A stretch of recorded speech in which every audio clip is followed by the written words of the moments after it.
अब है chapter number 48 anti fungal agents. पिछले चैप्टर की मैं एक ड्रग बताना भूल गया था, स्ट्रेप्टोमाइसिन। स्ट्रेप्टोमाइसिन जो है 30S राइबोसोमल सब यूनिट के साथ बाइंड करती है और इनहिबिट करती है प्रोटीन सिंथेसिस को। और इसका बैक्टीरियासाइडल एक्शन होता है, यानी कि ये बैक्टीरिया को किल करती है। इसके साइड इफ़ेक्ट्स में ओटोटॉक्सिसिटी और नेफ्रोटॉक्सिसिटी आएगा। 948 एंटी फंगल एजेंट्स। इसके पहले पैराग्राफ में दो बातें लिखी हुई हैं कि फंगल इन्फेक्शंस को ट्रीट करना अमाइनो कंप्रोमाइज्ड और न्यूट्रोपेनिक पेशेंट्स में डिफ़िकल्ट होता है। दूसरी बात ये लिखी हुई है कि सिस्टेमिक इन्फेक्शंस में हम सिस्टेमिक फंगल इन्फेक्शंस में हम 3 टाइप्स की ड्रग्स यूज़ करते हैं। एक एम्फोटेरेसिन बी, दूसरा एजोल फैमिली। एजोल में आता है फ्लूकोनाजोल, इट्राकोनाजोल, कीटोकोनाजोल, वोरिकोनाजोल। इसके बाद अकाइनोकेंडेंस यूज़ करते हैं। सेकंड में आ जाएगा ड्रग्स एक्टिंग ऑन फंजाई, यानी कि क्लासिफिकेशन इसकी अल्टर सेल मेम्ब्रेन परमेबिलिटी में कौन सी ड्रग्स आएंगी, एजोल्स, पॉलीइंस और टर्बिनाफिन। इसके बाद बीटा चेन ग्लूकान सिंथेसिस में अकाइनोकेंडिन्स आएंगी और ब्लॉक न्यूक्लिक एसिड सिंथेसिस में फ्लूसाइटोसिन। डिसरप्ट माइक्रोट्यूब्यूल फंक्शंस में ग्रीसियोफ्लेविन आएगा। अब फर्स्ट हेडिंग आती है drugs for systemic fungal infections. Amphotericin B drugs of choice for systemic infections like coccidioides. इसके बाद इसको ना इंट्रावेनसली हम देते होते हैं और इसकी एलिमिनेशन होती है थ्रू स्लो हेपेटिक मेटाबॉलिज्म। इसके मैकेनिज्म ऑफ एक्शन पे आएंगे। मैकेनिज्म ऑफ एक्शन में ये याद रखना है कि ये बाइंड करती है अर्गोस्टिरोल के साथ और ये स्टिरोल के साथ specific to fungal cell membranes and cause formation of artificial pores. तो वो उस फंगल सेल मेम्ब्रेन में आर्टिफिशियल पोर्स बना देती है। क्लिनिकल यूजेस में एक निमोनिक याद कर लेना है, ABCCMH। ए से आ जाएगा अस्परजिलस, बी से ब्लास्टोमाइसिस, सी से कैंडिडा एल्बिकन्स, सी से क्रिप्टोकोकस, एच से हिस्टोप्लाज्मा, एम से मिक्योर। अब एम्फोटेरेसिन बी के मैकेनिज्म ऑफ एक्शन हो गया, इसका इंट्रावेनस यूज़ यानी रूट हो गया है, route of administration. Clinical uses हो गए। इसके बाद इसकी टॉक्सिसिटी में आते हैं। टॉक्सिसिटी इसकी 3 टाइप की होती है, एक इन्फ्यूजन रिलेटेड होती है, एक डोज लिमिटिंग होती है, एक न्यूरोटॉक्सिसिटी होती है। अब इन्फ्यूजन रिलेटेड में याद रखना है फीवर, चिल्स, मसल स्पाज्म्स जो कि इंपॉर्टेंट है, muscle spasms, vomiting and shock like fall in blood pressure. इसके बाद डोज लिमिटिंग में याद रखना है कि ये डिक्रीज़ करता है ग्लोमेरुलर फिल्ट्रेशन रेट को, फिर करवाता है रीनल ट्यूबुलर एसिडोसिस। एनीमिया में result from decrease in the renal formation of erythropoietin.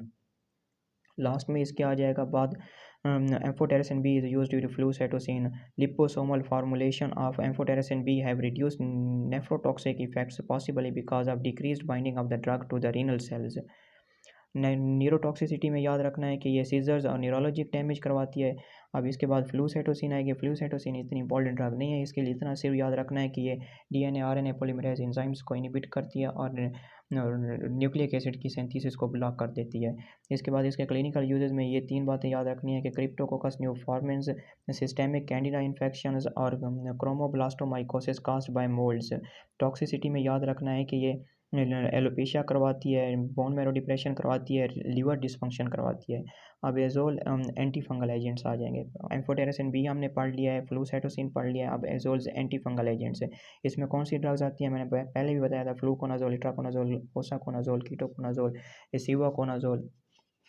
और इसमें जो बात लिखी हुई है next, inducers of drug metabolising enzymes में रिफम्पिन, यानी कि ये डिक्रीज करवा देती है रिफम्पिन बायो अवेलेबिलिटी ऑफ इट्राकोनाजोल। अब एजोल्स का मैकेनिज्म ऑफ एक्शन याद रखना है कि ये इनहिबिट करती है एर्गोस्टिरोल सिंथेसिस को। एर्गोस्टिरोल की सिंथेसिस को इनहिबिट कैसे करती है, जब एक्ट करती है on the step of 14 alpha demethylation of lanosterol, यानी कि 14 alpha demethylation of lanosterol पे ये एक्ट करेगी, लेनोस्टिरोल को एर्गोस्टिरोल में कन्वर्ट नहीं होने देगी, which is catalysed by fungal cytochrome P450 isozyme. Clinical uses बहुत इंपॉर्टेंट है, इनको रट लेना है। कीटोकोनाजोल कहाँ यूज़ हो रही है, म्यूकोक्यूटेनियस कैंडिडियासिस डर्मेटोफाइट्स के अगेंस्ट यूज़ हो रही है। फ्लूकोनाजोल बहुत इंपॉर्टेंट है, is a drug of choice for oesophageal and oropharyngeal candidiasis and for most infections caused by coccidioides. Cryptococcal meningitis में भी यूज़ होती है, क्रिप्टोकोकस न्यूफॉर्मेंस में भी फ्लूकोनाजोल यूज़ होती है। इट्राकोनाजोल यानी इनवॉक्स मैंने निमोनिक बनाया था, आई से इंट्राकोनाजोल, बी से ब्लास्टोमाइसिस एंड स्पोरोथोरिक्स, इसमें यूज़ हो रही होती है। ऑन्कोमाइकोसिस में भी ये यूज़ होती है। वोरिकोनाजोल वाई, वी से वोरिकोनाजोल, ए से अस्परजिलोसिस के अगेंस्ट यूज़ हो रही होती है। पोसाकोनाजोल और रिसीवाकोनाजोल याद रखना है, ये रिजोपस के अगेंस्ट यूज़ होती हैं। अब इसके टॉक्सिक इफेक्ट्स में कुछ होते हैं कॉमन, यानी कि ये vomiting, diarrhoea, rash, sometimes hepatotoxicity cause करवाती है। लेकिन कुछ ड्रग्स के स्पेसिफिक टॉक्सिक इफेक्ट्स हैं like ketoconazole gynaecomastia menstrual irregularities करवाती है और ये एंडोक्राइन डिसफंक्शंस भी करवाती है कीटोकोनाजोल। वोरिकोनाजोल बी से विजुअल डिस्टर्बेंस काज़ करवाती है और ये इनहिबिट करती है साइटोक्रोम 3A4 वोरिकोनाजोल।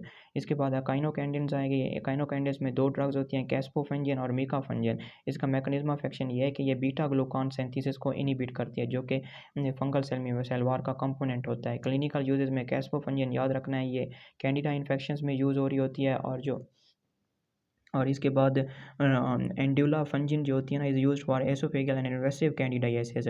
टॉक्सिसिटी में याद रखना है कि अकाइनोकेंडिल्स में जो कैस्पोफंजिन्स होती है ये headache GIT disturbance rash flushing वगैरह काज करवाती हैं। मीकाफंजिन्स जो होती हैं ये हिस्टामिन को भी रिलीज़ करवा रही होती हैं और एलिमिनेट्स करवाती हैं अमीनो सुप्रेसेंट ड्रग्स लाइक साइक्लोस्पोरिन। जब हम अकाइनोकेंडिन्स को साइक्लोस्पोरिन्स के साथ कंबाइन यूज़ करते हैं तो ये एलिवेट करवा देती है लिवर ट्रांसमाइनेज एंजाइम्स को। अब drugs systemic drugs for mucocutaneous fungal infections है।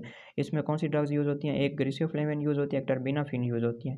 ग्रिसियोफ्लेविन का याद रखना है कि ये माइक्रोट्यूब्यूल डिसअसेंबली करवाती हैं, interferes with microtubule function in dermatophytes and may also inhibit synthesis and polymerisation of nucleic acid, यानी ये न्यूक्लिक एसिड की सिंथेसिस को ब्लॉक करती हैं। ग्रिसियोफ्लोविन जो है ना ये डर्मेटोफाइट्स के अगेंस्ट यूज़ होती हैं। Griseofulvin decreases the bioavailability of warfarin resulting in decreased anticoagulant effect and is also causes disulfiram like reaction. Disulfiram like reaction भी कॉज करवाती है।